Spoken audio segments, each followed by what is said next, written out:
Hello guys, welcome to another edition of Yebo Tutor. It's been quite some time without us doing some maths, but on this beautiful Sunday, I hope you guys are okay and you're well. Hopefully, everyone is healthy and you're watching us from different place. So as always, feel free to connect through Zoom and also WhatsApp us on the description of this video. There's a WhatsApp link which you can connect there and ask us questions anytime we want us to ask us questions and let us engage. You can also check us on the comment section of this live stream. Then we can comment there and speak your views and ask questions through the comment section so that at the end we can be able to assist each other. So as always, it's about to go down. Wake up your friends and say that Yebo Tutor is live on this beautiful Sunday. If it's your first time, as always, don't forget to subscribe, like, and share our videos so that we can interact more and we can be able to change the world.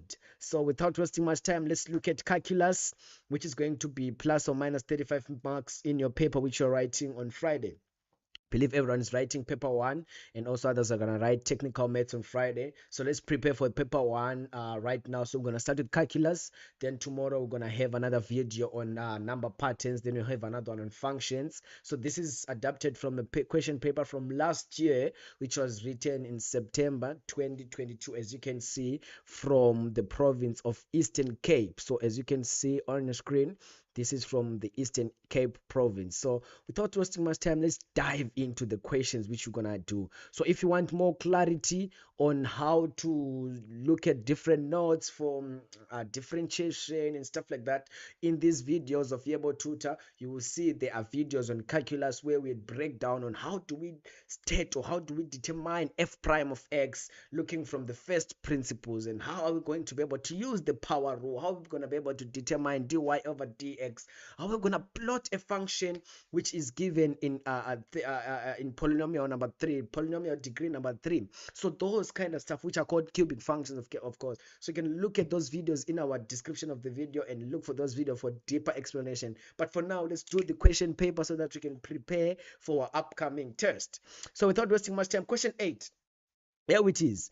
Determine f prime of x from first principles. The moment you hear the word first principles, don't worry about anything, which means you must go to your formula sheet. You don't even have to know this by head, but just go to your formula sheet. Where is my formula sheet? Which means we're going to use this formula. The moment they say from the first principles, which means you're going to derive it without using the power rule, but you're going to do it step by step. So let's do that question as quick as we can. So as I always say, when you're writing, time is more important. Be cautious of your time. So 5 marks, let's try to spend at least 3 minutes or 4 minutes on this question. Let's go. So we are given f of x, which is equal to let's write it down. Here we go. So we're given, this is 8.1. So we're given f of x, which is equal to x minus 3x squared. Then we know that in order for us to find f prime from the first principles, we have to have f prime of x, which is equal to the limit as h approach 0 of f of x plus h minus f of x. Then we divide all through by h. But now we are only given f of x. We are not given f of x plus h. So what do? The first thing we do is to be able to determine what is our f of x plus h. So by so doing, we can be able to solve this problem without having any worry in the process. So let's go and do the same exact thing for this question. So we now determine f of x plus h. This will be where there is x. Now we are now putting x plus h. So now we have x plus h minus 3 open bracket x plus h or square. Then this is equal to x plus h minus 3. Then after that we expand that x plus h squared. Now we can now be able to solve it, and we can be able to see where we are literally going. Now going forward, I don't know, it seems like there's a technical problem. Let me see what's the problem there. Okay. So from going from that point, now we can be able to see that, oh, okay, now we are just placing and substituting whatever we have. What is f of x plus h? That was x plus hx squared minus 6hx minus 3h squared. Then we subtract what is our original f of x. Our original function of f of x was uh, x minus 3x squared. So we put bracket, this is going to be x, put bracket, this is going to be x minus 3x squared. Then we divide all through by h. Do you see the mistake we are not supposed to do? We don't have to forget the limit as h approach to 0. Always show that part. So now we can just remove these brackets and multiply everything by this negative, which means this one will be positive. Then now literally we can be able to see that this positive here and this will cancel each other. Then this and this will also cancel each other because they are like terms. So since they are like terms, then everything is now cool. Now we can now go and say limit as h approach of 0 of h minus 6hx minus 3h squared all divided by h. Cool. Then now we have the limit as h approach to 0. Then after that we take our h to be as a common factor there. So h, then that will be 1 minus 6x minus 3h divided by h. Then this h and this h will cancel each other. Then now we are left with the limit as h approach of 0 of 1 minus 6x minus 3x. Then now we can now remove the brackets and relieve the limit as well. So when we plug in there where h is equal to 0, which means we're going to have 1 minus 6x minus 3 times of 0. Then after that we are left with 1 minus 6x. So therefore our f prime of x from first principles will give us 1 minus 6x. 5 marks. How many minutes did you spend there? We spent 3 minutes on the question. So that's the trick. The moment they say it's 5 marks, spend less minutes on it so that you don't have time to waste on this question. Okay. Now moving forward from this, now we are going to 8.2. 8.2. Now they are saying that determine dx of that. This is straightforward, which means now we are no longer determining the derivative of f of x, but from the first principles, but now we are looking at the concept of using what we call the power rule. So just to give you a quick recap, so if we were given f of x, which is equal to x to the power 10, so when we use the power rule states that 10 times the coefficient of x, then we get our 10x. Then after that we say 10 minus 1, that we get 9. So this is the same methodology which we want to use in order for us to be able to solve for this problem. So now in 8.2.1 they've given us dx of 3x squared, 3x to the power of 4 minus 4 over x squared. Easy stuff. Now again we have dx, then we have 3x to the power 4 minus 4x to the power negative 2. We take that denominator, put it up. Now applying our exponents, applying our rules of exponents there, so that can be more fun. Then after that now we can now derive. So when we are deriving now, we'll leave the dx part. So when we are deriving, that will be 3 times 4, that's 12 x to the power of 3 minus, then negative 2 times negative 4, that will give us positive 8 x, then negative 2 minus 1 is going to be negative 3. So if maybe this week they'll be like, okay, leave your answer to the positive exponents, then we'll be like, boring stuff, which means you're just going to come here, then this will be 12 x to the power of 3 plus 8 over x to the power of 3. Simple stuff. Then after that you're done, then you get your full marks. Now let's look at problem 8.2.2. 8.2.2, they are saying if we are given y equal to a squared times x plus 6 root x, determine dy over dx. This is easy, but the first thing we should do is to start by looking at this part here and remove the square root so that we can have something nice. So in order for us to have something nice, let's remove that square there which we have there. Then now we have 6x to the power of 1 over 2. No, this is where we are applying the rules of exponents. When we say that we are given root of x to the power of n, this is the same as x to the power of n over 2. If you are just given x like this, which means this is 1 over 2, because we are now removing the square root. Then after that, boom, we are done. Now we can now play around and solve our problem. Now we can say, therefore, dy over dx will be equal to what? 1 times a squared, that's a squared. Then 1 minus 1 is equal to 0. Then anything to the power of 0 is equal to 1. So now it's a squared times 1, chilled. Plus then 1 over 2 times 6, that's half of 6, that's 3x. Then 1 over 2 minus 1, that's negative 1 over 2 there. Then now you have your answers, a squared plus 3 over square root of x, as a positive exponent. Then just like that, you are done with this question and you have your whole 11 marks just like that. Easy stuff, right? Now let's look at this other question now when they are saying question 9, because we are looking at calculus, we are playing around with calculus. They're saying calculate the coordinates of the turning points of f. Easy stuff. So as always, as we've once highlighted initially when we're looking at this concept of what do we call of calculus, we once mentioned that when we are dealing with calculus, it's very essential to be able to understand what the question wants. So we are given, let's write question 9 there. So now we are on question number 9. Okay, so now on question number 9, we're given f of x originally is equal to x cubed minus 3x plus 2. Then after that, they say that we should be able to determine the coordinates of the turning point. So what is important is to understand that when we are looking at turning points, what exactly do we want to look at when we want to look at the effect of a turning point? So when we are looking at the turning point, we need to calculate the first derivative of this function. So then here we can now write our 9.1. So the first thing, we write our f of x, which is equal to x cubed minus 3x plus 2. Then after that, we find our first derivative of x so that we can be able to go and find the turning points of the function. So now this will be equal to 3 times 1, that's 3 x squared minus 3 then. All right, then of course the derivative of a constant is always equal to 0. Then don't worry yourself, there's this nice English which I love to say that people must write always. Then we can say that at turning point, it's always like that. It won't change when we are looking at a cubic function. So at turning point, we know that f prime of x should always be equal to 0. So what does this mean? This means that our f prime of x is equal to 0, which means this is the f prime of x. So now we have 3x squared minus 3 is equal to 0. Then 3x squared is equal to 3. Then divide by 3 there. Then we have x squared, which is equal to 1. Then after that, you square both sides, but now definitely going to have two values there. Then x is equal to positive or negative square root of 1, and square root of 1 is equal to positive or negative 1.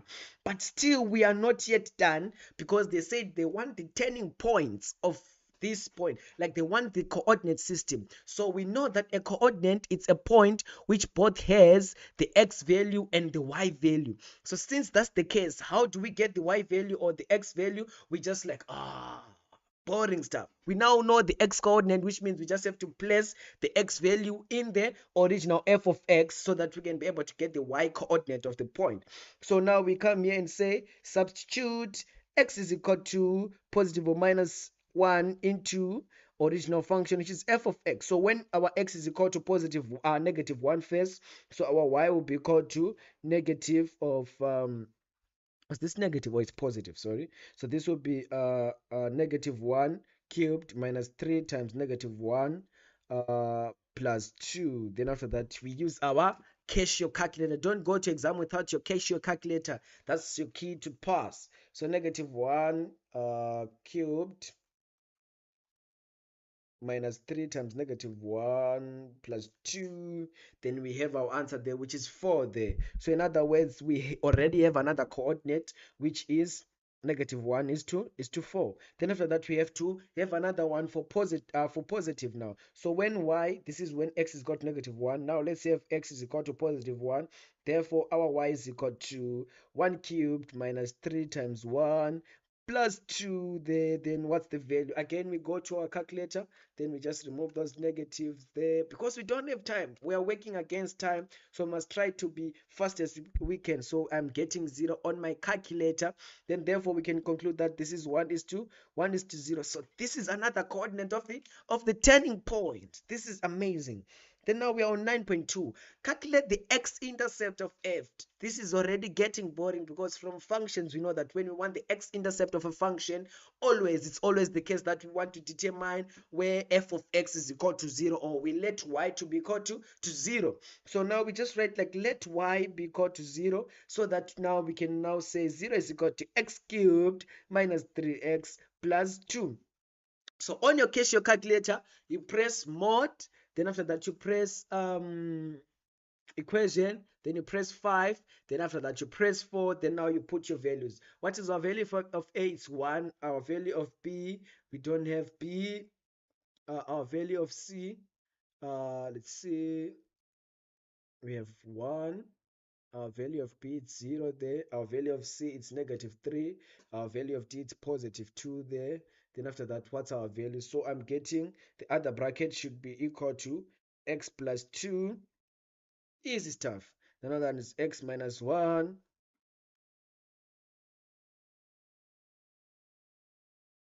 Okay, then after that we have these two brackets as they are. The other one is just x. Then after that, oh okay, easy stuff. You can even see it for yourself that this is already easy for you. So now we can now see that, oh, this will be our brackets here. So don't worry about anything, just always know that your answer is always with us. Sorry, this one is x minus 1 as well.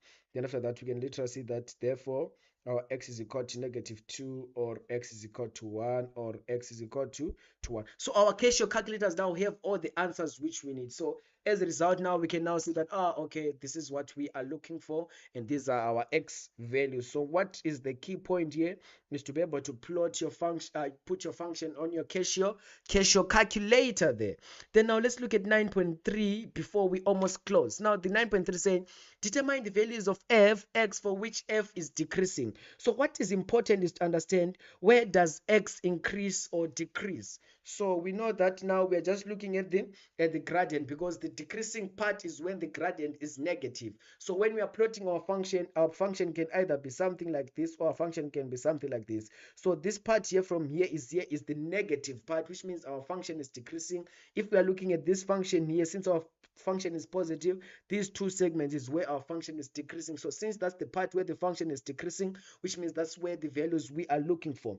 So in this instance, our function will be decreasing from -1 less than x less than 1, because these are the x code, these are the values which we have found when we're looking at f prime of x. So we know that the gradient of the line is the same as the first derivative of the line. So they're trying to confuse you, but don't allow them to confuse you. This is the beauty of maths. Don't allow them to confuse you, because you have everything under control. Now let's look at where would this function concave. Concavity, now this thing is now boring, because we now know how to find the concavity of a function. So in order for you to know where the function concave, which means we must know the second derivative of the function. So now already we now know the first derivative of the function. This is 9.3.2. So for concave down, always f prime prime of x, which means the second derivative of the function must always be less than 0. I mean, like, now we want to see where the function is concaving down. So this is concaving down, okay guys, né? So my eyes are not really properly, yeah, but like, it's when you're now concaving, you're concaving down. So that's what the values we are looking for. So now you can now determine your f prime of x. So f prime of x initially was 6x, sorry, let's check it again. It was 3x squared, where is it, where are you, minus 3x, that should be 6x minus 0, because the derivative of a constant is always equal to 0. Then now we conclude that at concave, show them that you understand this. So at concave down, it's always the case that f prime prime of x should always be less than 0. So in other words, 6x is less than 0. Then after that, x is less than then 0, then after that you are out of there, then your answer is always correct. So sorry, it's always less or equal to, so that we can show that part that it should be less or equal to. Then after that we are happy and we live happy ever after. Then now we have 9.4.